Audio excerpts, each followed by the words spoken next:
Shalom, selamat pagi jemaat Tuhan.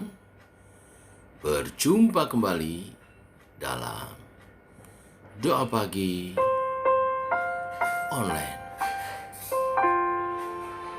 Satu-satunya yang kuandalkan.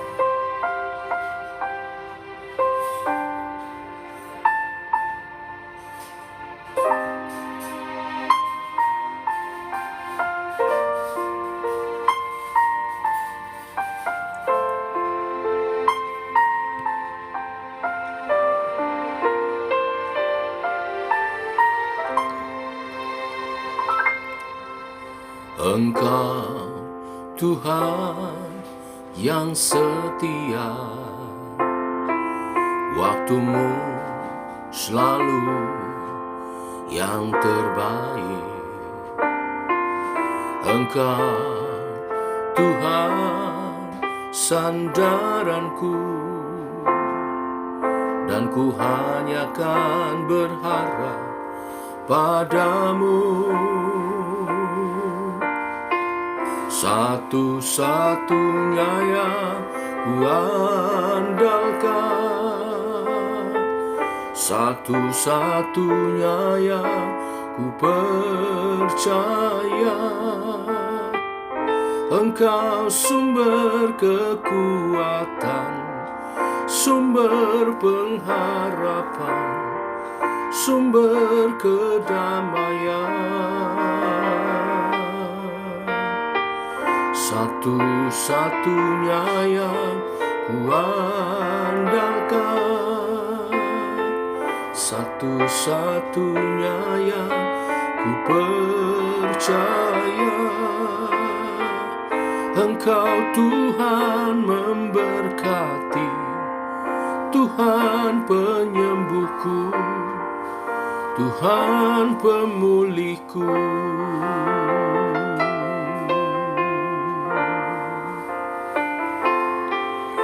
Engkau Tuhan yang setia, waktumu selalu yang terbaik.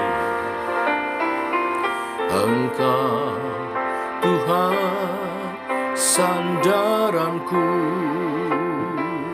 dan ku hanya kan berharap padamu. Satu-satunya yang ku andalkan, satu-satunya yang ku percaya. Engkau sumber kekuatan, sumber pengharapan, sumber kedamaian. Satu-satunya yang ku andalkan, satu-satunya yang ku percaya. Engkau Tuhan memberkati, Tuhan penyembuhku, Tuhan pemulihku. Satu-satunya yang ku andalkan, satu-satunya yang ku percaya. Engkau sumber kekuatan, sumber pengharapan, sumber kedamaian.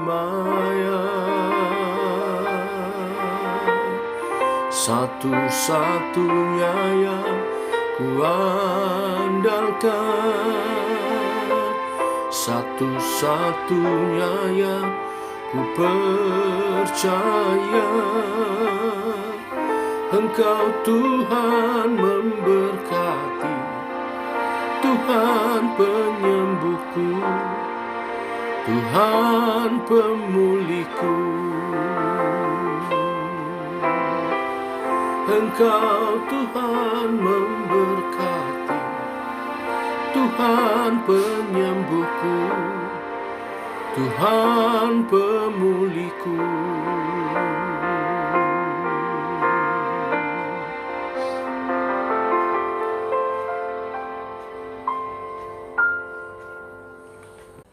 Tiba waktunya untuk kami merenungkan firman.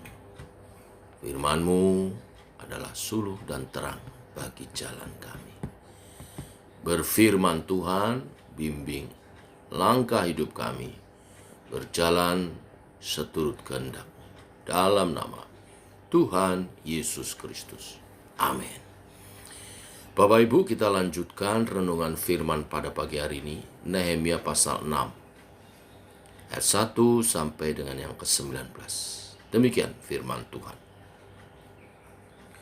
Ketika Sanbalat dan Tobia dan Geshem, orang Arab itu, dan musuh-musuh kami yang lain mendengar bahwa aku telah selesai membangun kembali tembok sehingga tidak ada lagi lubang, walaupun sampai waktu itu di pintu-pintu gerbang belum kupasang pintunya, maka Sanbalat dan Geshem mengutus orang kepadaku dengan pesan, "Mari kita mengadakan pertemuan bersama di Kefirim, di lembah Ono." Tetapi mereka berniat mencelakakan aku. Lalu aku mengirim utusan kepada mereka dengan balasan, "Aku tengah melakukan suatu pekerjaan yang besar. Aku tidak bisa datang. Untuk apa pekerjaan ini terhenti? Oleh sebab aku meninggalkannya dan pergi kepada kamu." Sampai 4 kali mereka mengirim pesan semacam itu kepadaku, dan setiap kali aku berikan jawaban yang sama kepada mereka. Lalu dengan cara yang sama untuk kelima kalinya, Sanbalat mengirim seorang anak buahnya kepadaku yang membawa surat yang terbuka. Dalam surat itu tertulis ada desas-desus di antara bangsa-bangsa, dan kasihmu membenarkannya bahwa engkau dan orang-orang Yahudi berniat untuk memberontak, dan oleh sebab itu membangun kembali tembok. Lagi pula menurut kabar itu engkau mau menjadi raja mereka. Bahkan engkau telah menunjuk nabi-nabi yang harus memberitakan tentang dirimu di Yerusalem. Demikian. Ada seorang raja di Yehuda. Sekarang berita seperti itu akan didengar raja. Oleh sebab itu, mari kita sama-sama berunding. Tetapi aku mengirim orang kepadanya dengan balasan, hal seperti yang kau sebutkan itu tidak pernah ada. Itu isapan jempolmu belaka. Karena mereka semua mau menakut-nakutkan kami, pikirnya mereka akan membiarkan pekerjaan itu, sehingga tak dapat diselesaikan. Tetapi aku justru berusaha sekuat tenaga. Ketika aku pergi ke rumah Semaya bin Delaya bin Mehetabeel, sebab ia berhalangan datang, berkatalah ia, "Biarlah kita bertemu di rumah Allah, di dalam bait suci, dan mengunci pintu-pintunya, karena ada orang yang mau datang membunuh engkau. Ya, malam ini mereka mau datang membunuh engkau." Tetapi kataku, orang manakah seperti aku ini yang akan melarikan diri? Orang manakah seperti aku ini dapat memasuki bait suci dan tinggal hidup? Aku tidak pergi. Karena ku ketahui benar bahwa Allah tidak mengutus dia. Ia mengucapkan nubuatan itu terhadap aku karena disuap Tobia dan Sanbalat. Untuk ini ia disuap supaya aku menjadi takut lalu berbuat demikian, sehingga aku berdosa. Dengan demikian mereka mempunyai kesempatan untuk membusukkan namaku, sehingga dapat mencela aku. Ya Allahku, ingatlah bagaimana Tobia dan Sanbalat masing-masing telah bertindak. Pun tindakan Nabiah, Noaja, dan nabi-nabi yang lain yang mau menakut-nakutkan aku. Maka selesailah tembok itu pada tanggal 25 bulan Elul, dalam waktu 52 hari. Ketika semua musuh kami mendengar hal itu, takutlah semua bangsa sekeliling kami, Mereka sangat kehilangan muka dan menjadi sadar bahwa pekerjaan itu dilaksanakan dengan bantuan Allah kami. Pada masa itu pula, para pemuka Yehuda mengirim banyak surat kepada Tobia, dan sebaliknya mereka menerima surat-surat daripadanya. Karena banyak orang di Yehuda mempunyai ikatan sumpah dengan dia, sebab ia adalah menantu Sekania bin Arah. Sedang Yohanan anaknya mengambil anak Mesulam bin Berekia sebagai istri. Juga mereka sebut-sebut segala kebaikan Tobia di mukaku, dan segala perkataanku terus dibeberkan kepadanya. Pula Tobia mengirim surat-surat untuk menakut-nakutkan aku. Sampai di sini pembacaan kita. Bapak Ibu, di ayat 1 mengatakan bahwa tembok Yerusalem akhirnya berdiri. Pembangunan sudah hampir selesai, hanya tinggal pintu-pintu gerbang yang belum dipasang. Sanballat dan Tobia yang semula menghina tembok ini, pembangunan tembok ini, sekarang menjadi begitu gentar karena ternyata tembok itu dapat berdiri. Sanballat yang adalah gubernur Samaria sangat membenci keberhasilan Nehemia dalam pembangunan tembok ini. Ada dua kemungkinan alasan. Yang pertama, Sanballat merasa terancam karena kekuasaan Nehemia mungkin akan menyebar ke daerah utara, tempat di mana ia sedang memerintah. Jika benar kekuatan perang Israel kembali tumbuh, maka daerah yang akan lebih dahulu diklaim oleh orang Israel kemungkinan adalah daerah Samaria. Alasan kedua, kemungkinan memang Sanballat membenci orang-orang Yahudi dan ingin menyingkirkan mereka. Oleh kedua alasan ini, maka Sanballat mengatur cara untuk membunuh Nehemia. Karena Nehemia adalah kunci kesuksesan orang-orang Yahudi. Sejak kedatangan Nehemia menjadi bupati Yehuda, mereka dipersatukan dan proyek-proyek pembangunan dan renovasi kota itu semakin sukses. Maka Sanballat dan Tobia juga Geshem, mereka mau menjebak Nehemia untuk menghadiri pertemuan dengan mereka, dan dalam pertemuan itu Nehemia akan dibunuh. Seperti yang kita baca, 4 kali mereka mengajak Nehemia bertemu, tetapi Nehemia selalu menolak dengan alasan sedang berkonsentrasi dalam pembangunan tembok. Tetapi sebenarnya karena Nehemia tahu kelicikan mereka dan akan membunuhnya. Kali kelima mereka memulai memberikan ancaman. Mereka mengatakan bahwa pembangunan tembok Yerusalem sebenarnya akan dipandang sebagai usaha pemberontakan oleh bangsa Persia. Mereka mengajak Nehemia kembali bertemu untuk membicarakan bagaimana cara agar Persia tidak melihat pembangunan tembok itu sebagai ancaman atas otoritas mereka. Ini semua akal-akalan. Mereka berusaha menggiring Nehemia untuk setuju datang ke pertemuan agar dapat membunuh Nehemia. Tetapi Nehemia menolaknya sekali lagi. Kegagalan mengundang Nehemia tidak membuat mereka berhenti. Strategi berikutnya mereka adalah memakai nabi palsu, yaitu Semanya, untuk bernubuat palsu.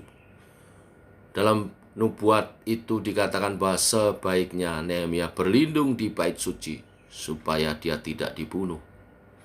Ayat 10 mengatakan bahwa Nehemia sebaiknya sembunyi di bait suci dan mengunci setiap pintu bait suci supaya tidak ada seorang pun yang akan masuk dan membunuh dia. Ini adalah strategi untuk mempermalukan Nehemia dan membuat Nehemia berdosa. Karena hanya imam yang boleh masuk ke bait suci. Bila Nehemia karena ketakutan masuk ke bait suci, ia membuat dirinya berdosa kepada Allah. Maka Nehemia akan dibenci Tuhan dan juga umat. Tetapi Nehemia tahu dan dia menolaknya. Nehemia tetap mempertahankan diri dari segala godaan untuk tunduk dan takut kepada pengancam-pengancamnya. Poin terakhir, ayat 14-19, ini yang jadi penekanan kita hari ini. Nehemia berdoa kepada Tuhan. Dia memohon keadilan Tuhan bagi orang-orang yang berusaha membunuh dia dan menggagalkan pekerjaan Tuhan.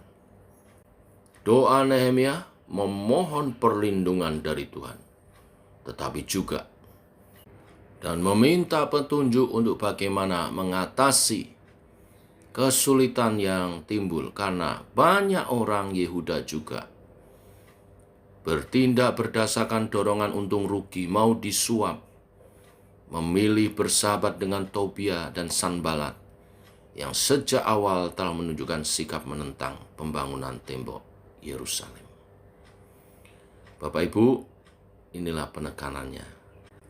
Ancaman demi ancaman yang diterima Nehemia merupakan suatu ujian bagi Nehemia, tetapi sekaligus pelajaran bagi kita semua, bahwa siapa yang berpengaruh dan jujur serta menyatakan siapa Allah di dalam lingkungan kerjanya, kehidupannya, dia pasti akan mendapat tantangan dari orang-orang yang korup, orang-orang berdosa. Sangat sulit untuk mempertahankan integritas di tengah-tengah dunia ini. Lingkungan kita akan berusaha untuk membuat kita gentar dan takut bertindak sesuai dengan iman kita. Lingkungan kita akan berusaha membuat ancaman bahkan pengucilan bagi kita. Tetapi firman Tuhan hari ini mengarahkan kepada kita, mengajarkan kepada kita, Tuhan sebagai perlindungan kita. Tetap kerjakan tugas panggilan kita dan berdoa. Mohon penyertaan perlindungan daripada Tuhan. Karena sesungguhnya nyawa kita ada pada Tuhan. Tuhan adalah tempat perlindungan dan benteng pertahanan kita. Tuhan memberkati kita semua. Mari kita berdoa. Bapa dalam surga, kami mengucap syukur oleh kasih dan rahmat-Mu pagi hari ini. Engkau meneguhkan iman percaya kami, Tuhan. Walau dalam menjalankan tugas panggilan kami ada tantangan, ada rintangan, bahkan ancaman bagi nyawa kami. Tetapi kami percaya Engkaulah juru selamat kami, penyelamat kami, kota benteng perlindungan kami. Kami mau belajar mengandalkan Tuhan sebagai satu-satunya Tuhan dan juru selamat kami. Satu-satunya yang kami andalkan. Kami menyerahkan tubuh jiwa roh kami ke dalam tangan-Mu, dalam perlindungan pemeliharaan-Mu Tuhan. Demikian setiap kami semua dalam pemeliharaan Tuhan. Tidak akan diizinkan kuasa di luar Tuhan menjamah kami. Kami percaya dalam perlindungan-Mu. Dalam nama Tuhan Yesus kami berdoa. Amin. Demikian saudara doa pagi kita. Selamat berjalan bersama dengan Tuhan dalam pemeliharaannya. Tuhan memberkati setiap usaha pekerjaan saudara hari ini. Shalom.